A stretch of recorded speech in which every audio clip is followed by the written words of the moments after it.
Right. Everybody, welcome back to Survivor Guatemala. Yes, Hey, indeed. if you're new to the channel, we've done every season up to Guatemala. I've been taking my friend Alec here on a journey through Survivor. I have seen a lot of Survivor. I'm a huge fan. And Alec has not seen any of it except for seasons 1 through 10, and now a Yeah, few episodes of 11. We're watching chronologically. It's a nice, fun thing. Fun yeah, little experiment. making our way through, and let me tell you, it's made me a fan for sure, big time. Yeah. But are you a fan of Guatemala so far? It's been rough so far. This has been like probably the toughest physically that I think I've ever seen it. Like the last freaking. I realize I haven't been naming them like Mario Party mini games this time. One of them I did Spiderweb Weave is what I called It's hard to one of name the them. first challenge, the 11-mile trek. What's the equivalent of a Mario Party mini game for that Yeah, one? it's just like death. It's like all I can think of for that one. It's like a super long mini game that takes hours. That's Yeah, the equivalent of yeah. hours-long mini game. Yeah. Cork ball was what they did last time, but they were, I think, is what he called it. I have no idea what he actually called it. Ball? What was that? Yeah, that was the sport one where they were on a big like netted court, and they had to they couldn't move. You had to pass it when you had the ball, and then it was like through a bunch of different hoops. That was cool. It was like a 3v3, 100-something degrees out there. Yeah, it was a 3v3, and it looked brutal, particularly because it just went on for so long. They just don't give a fuck about the survivors this season. Just make them go on an 11-mile track. Just go out here and die in the heat. Do whatever you want. Yeah, that's basically it so far. So we've gotten rid of Brianna was voted out. Yeah. Oh, she. Someone said, "You're a girly girl. Go back to the shopping mall and leave the jungle."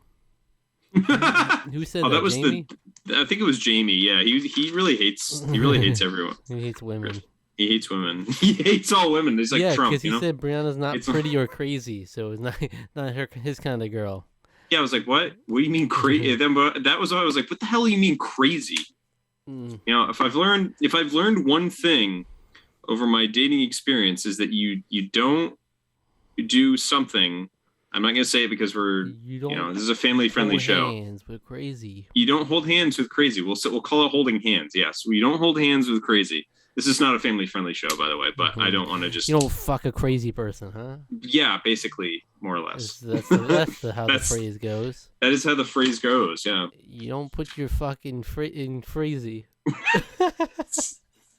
What are you saying? All right, anyway, Survivor. A lot of howler monkeys around, too. Yeah, it's kind of crazy. The first episode, that Amy decapitated one and ate it live on air. We're gonna keep that going. Let me tell you. The premiere, it was a shocking start to the season. It was a shocking. They left it in. Yeah, they left it in. It was crazy. That's the real. Never seen anything. You think Survivor's fake? Watch this woman devour a monkey alive. Yeah, the real raw footage. The raw footage of her eating it raw. The monkey was still alive and it had its head chopped off. It was crazy. Yeah. So Brianna's out. She's very memorable. Very memorable character. She did basically nothing that whole. Jamie and Lydia are sick of Brianna. Yeah, that was one note that I wrote. So. Yeah, there's not much going on so far. It's just like little like dramas. She's not good. Yeah. We're at the point where it's like not good in challenges. The first vote out was just like Jim's arm was messed up. Yeah. It's just like this is where we're at with it. Yeah. And so we'll see how it develops.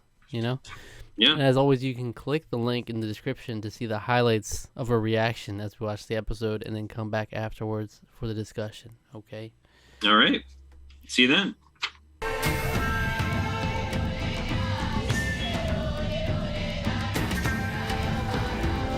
Episode 4. Episode 4 in the books. There it is. Voted out in what was a 4-4 split from the previous tribes after they got swapped over. Judd as the deciding factor between having a tie and it going against Brooke there. Brooke seemingly had no problem turning. He immediately was like, okay, never really clicked with them anyway. I clicked with you guys more, so Yep. He seemed he was probably made that decision right then and there.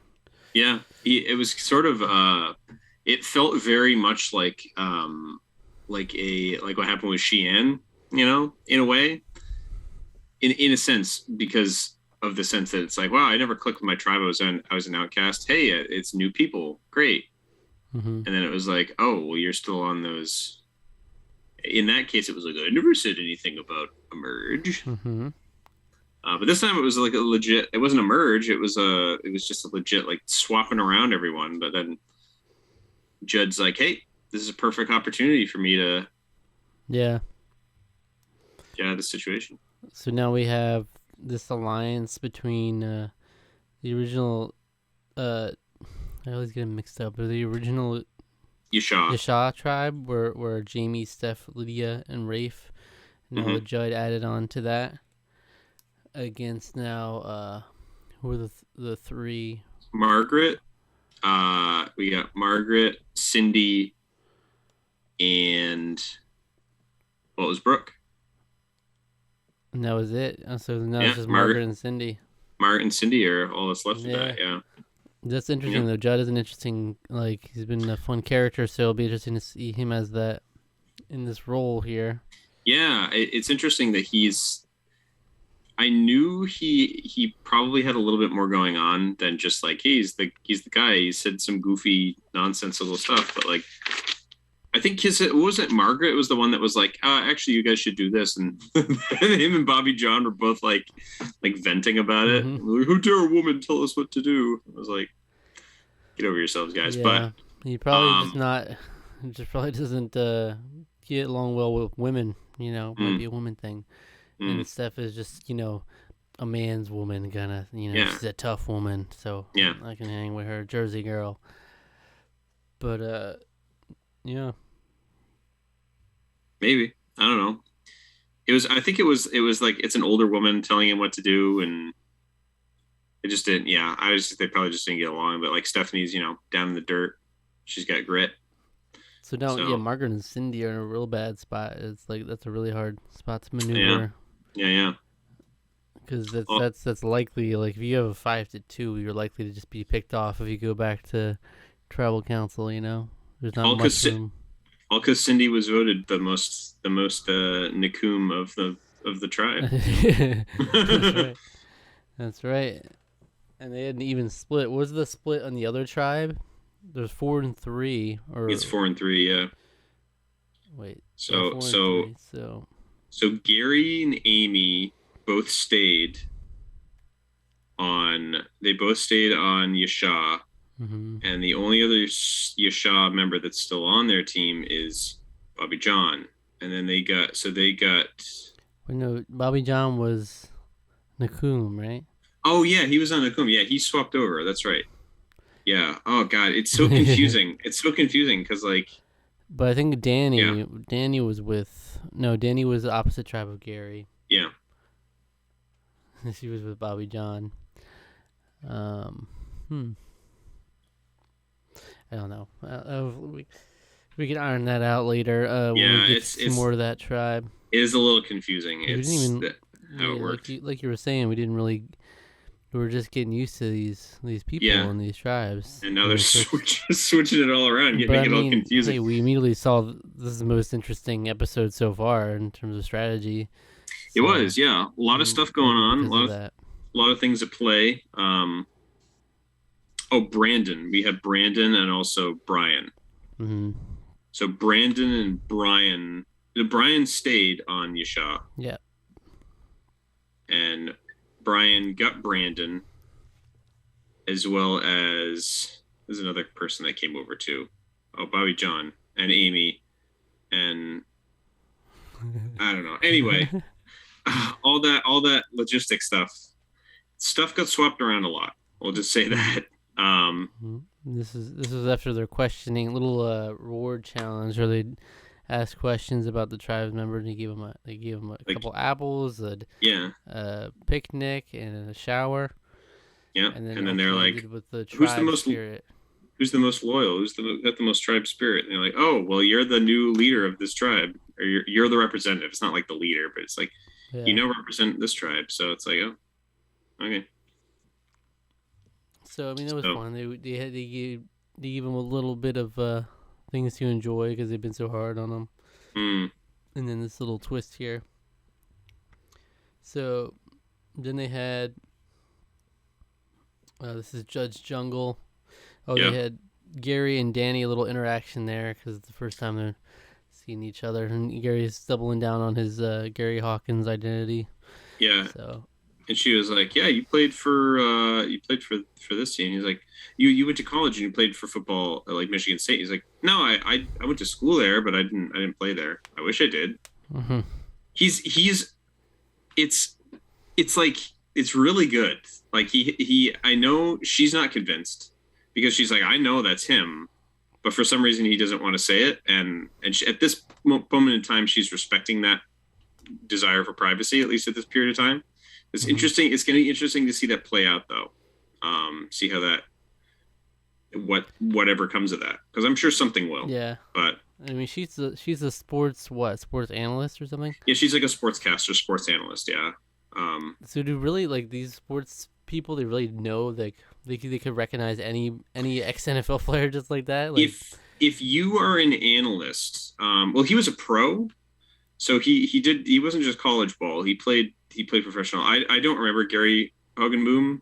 I don't know football, but if you know the sport, if you're an analyst, you do kind of by nature you do study.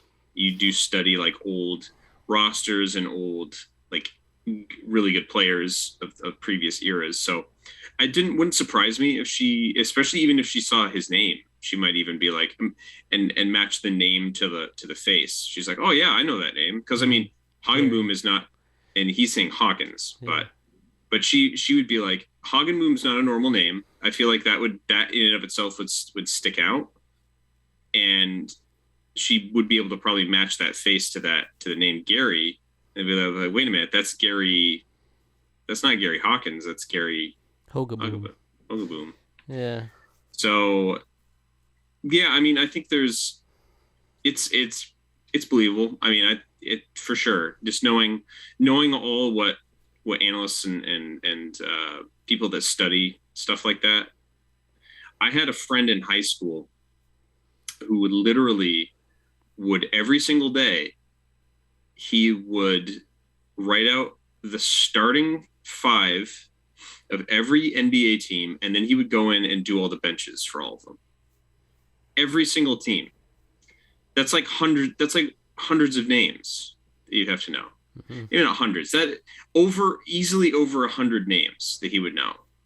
Just off the top, like not off the top of his, but he just memorized it. He just knew because that was what he was passionate about. Like that's the kind of stuff that like sports people are really good at. So yeah. So yeah, that's the main. They had this little Mayan War Club immunity challenge. It was pretty cool. Yeah, I liked that. I thought it was fun. I like how it incorporated a little bit of everything. You had the rowing, but then you had some.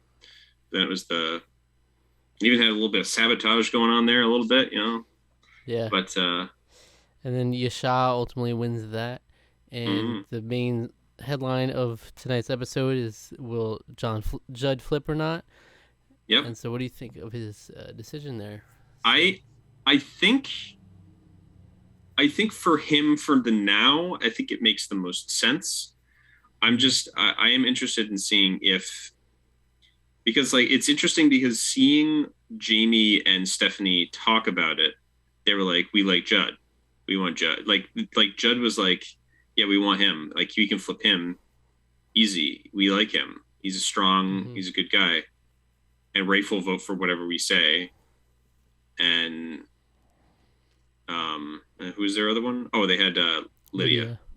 And Jamie and Lydia are pretty close. It looks like Rafe and Lydia are also decently. So Lydia's just like she's just mom. She's just team. Mm-hmm. She's like your weird grandma or aunt or something. You know, she's like. Yeah, so like we'll keep her around because she's a hard worker. Yeah. So. Yeah. Yeah. So the alternative is to keep it, make it a tie 4-4. Yeah, to risk a tie, or it's like because there was no way he was going to be able to flip anyone really. Yeah. So yeah, Margaret was trying to work on keeping Judd around, but it's like, okay, but like who? I don't know. Yeah, so It's sort of Margaret's like, trying to convince them, but yeah, she's like, well, they're gonna just pick us off one by one. If you get once they get 4-3, then they can just one by one take us out. yeah, but like that's true if they keep losing, but you want to hope that you can keep winning to keep that from happening. But you do give the numbers. The fact is, with a tie, if you Yeah, actually go to a tie, you could still end up losing the numbers. It's right, just more. You just have a 50% chance of right, getting the numbers. So right. like Judd, I guess, is covering it's like a self-interested I can move. get yeah, I can get further this way, and I might be able to get to merge this way. Yeah, it's like more Yeah, of a guarantee than like go for the tie and hopefully it goes in your favor, but it still might not, and then you're out of that too. So you're like yeah, in the minority in the numbers, and you're not in that alliance. So yeah, and it's with people that you don't really like. So I mean, again, you have to play the game. But I think his game is like I'd rather take a risk and do it with people that I enjoy than take a bigger initial risk, because that is a bigger initial risk, really, if you think about it. Because like he could be the one going home there for that. yeah, So yeah, because the tie rule is that if they do a revote and no one switches their vote, then the two people who the votes were tied on, they're now safe. Everybody else has to draw rocks, and whoever's got yeah, the one rock goes. So yeah, so really, it seemed to be a pretty easy sell for him. So yeah. Well, I don't know if there's much of anything else. There's very hot there. Still Everyone's probably saying, my favorite episode so far. It's as really for me fun. too, it's I again I think it's I think we both can agree that doing that was very confusing in terms of it swapping around, because now we have to get reused to where everyone is. But yeah, this is the most interesting strategies finally being kind of used. Judd is the central character of this, really. Like, and to me, you don't even have to ask it. He is my player of the The week MVP. MVP for sure.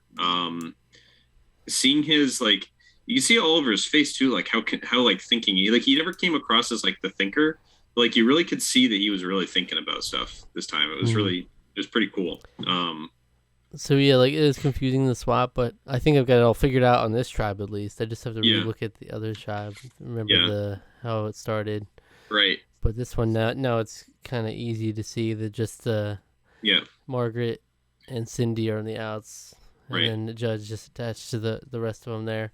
Yeah. But so it'll be interesting to see how that plays out. Yeah, if it works in his favor or not, we'll see. All right. Cool. And that's it. Yeah. Zach, we're after the fine folks who are watching this, after they're done, what should they go check out? You should go check out our. Was there another big episode where it's like to flip or not to flip? Did we ever have a moment like this? We definitely had some moments like that before. But I think most of them have ended up not flipping, that's actually an interesting point. There's been a lot of them where people have just stood firm in the alliance they already had. Yeah. And because a lot of times Survivor history shows that like flipping is not always, unless you're I can't remember Johnny Fairplay. Unless you're Johnny Fairplay. There we go. Where you can just coast through your conniving through like the entire thing. I still don't know how he made it that far. Unless you're Johnny Fairplay, usually flipping around does not always work in your favor, at least in the long term. But Judd might have a chance here. Johnny Fairplay is like the flipping wherever you need to go, but Judd, it seems like he's just like, I'm just switching. He's grafting on. This is no, I get that, but I'm saying there hasn't been like tons of examples of like people who have fully flipped in it and it really works. Yeah, more often than not, you're gonna default to sticking with your tribe, sticking with what you know, because it's safe. It's what you default to. Naturally, if you do switch, you're obviously the bottom of the totem pole. You would think naturally, right? So that's obviously a high risk play. But sometimes, I mean, for some reason, it seems to make sense here for him. Yeah, it does. It makes sense to me why he would do it for sure. Maybe So, early on, it's fair. If you switch like later on, like if you do some sort of switch at the merge, then it's like, well, yeah, they're already secure. Like they're not gonna take you. They'll just pick you off as soon as they get the rest of the people out. But yeah, you could definitely have harder more to to do. work with here at this stage. All right. Thanks for watching. Subscribe to the channel. Hit the notification bell.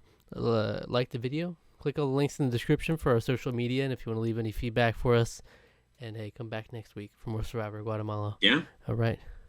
All right. See ya. Take care.